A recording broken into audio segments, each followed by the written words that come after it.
going to deal with and talk about three keys to prayer. Three keys to prayer, the text, the talk, and the takeaway. Here's the text this morning. It's Philippians 4 6. Philippians 4 6. You know it well. I want you to hear it again for the first time. Do not be anxious about anything. Listen, but in everything, by prayer and supplication. Another translation says petition. With thanksgiving, make your requests known to God.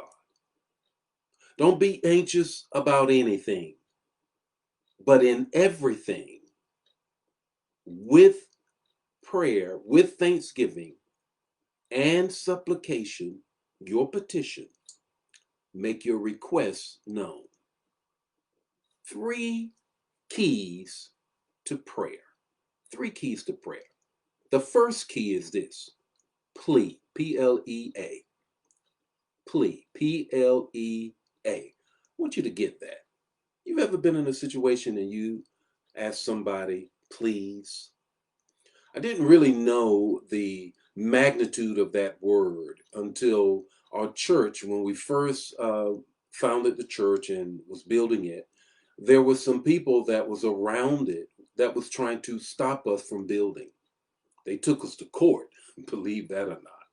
They took us to court. And I remember sitting in the courtroom, and our attorney shared with me his pleadings. Get this. He shared with me what he was going to say to the judge.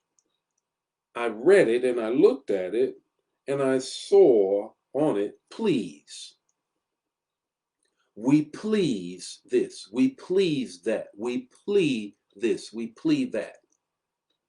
And I said, my goodness, this is biblical language in the courtroom. Bam, it hit me. It hit me. Here we are in the court of law, and our lawyer said, and obviously we won the case because we built the church. Our lawyer said, the law is on our side. Here is what we're going to plead to the judge. We're going to plead the law. There you go. The law is on our side, so we're going to plead. We're going to have a plea. We're going to say to the courtroom, please do this, because the law is on our side.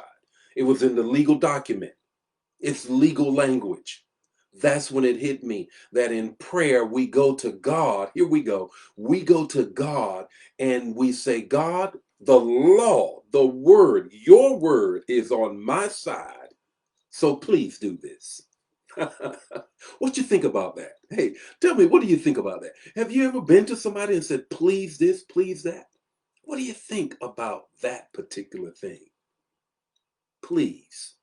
Because the law, the word is on my side. I don't have to be arrogant, and it's not a beg. I'm just reminding you. That's the first key to prayer. The second key is praise. The second key is praise. I want you to notice that what Paul said, here he is, he's in a prison. He is locked in. There is with the Praetorian Guard, which is the elite guard of Roman soldiers, and they serve Caesar, and they would be locked on wrist to wrist, ankle to ankle, side to side. That's where he is. And he's locked in like this in prison. And so he says, don't be anxious. Now, ain't that something? How are you not going to be anxious if you're locked in like that? So he's writing to the church in Macedonia or Philippi. And he says to them, look, I need you not to be anxious in this moment. I need you to, with everything, you pray, and with thanksgiving. Add thanksgiving. Now, the reason you add thanksgiving or praise to your plea is because the thanksgiving is the strength that you need to get you to the answer. From the moment I pray to the moment it is manifested, can be a mean time. It can be a long time. But what's going to give me the strength to make it until the answer comes is that I add praise to it, because the joy of the Lord is my strength.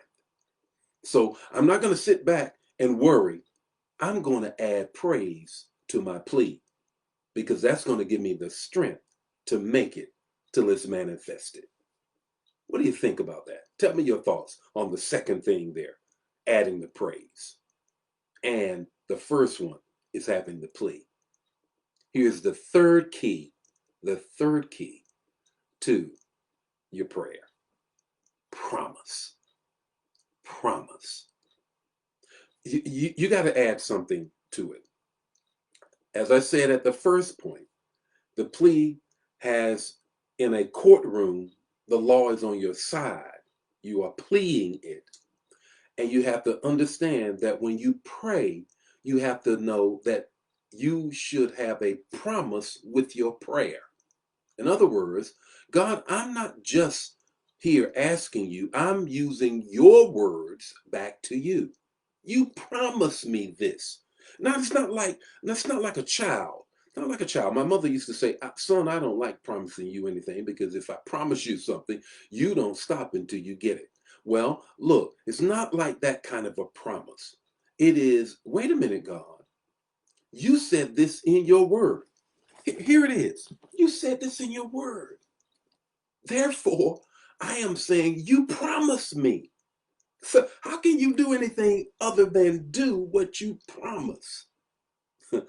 You're going to keep your word, because I'm going to remind you of it. Three keys to prayer: the plea, the praise, the promise. What's your takeaway this morning? What's your takeaway? What do you think the takeaway it is? Why don't you put it in the comments right now? The takeaway is this: pray. God is waiting to hear from you. He's waiting for your plea. So go ahead. You got three keys to do it. The Lord be with you today. May his face shine upon you and give you peace. I'll see you tomorrow morning with more morning manna. Remember, share the manna with at least one other person. God bless you. Bye.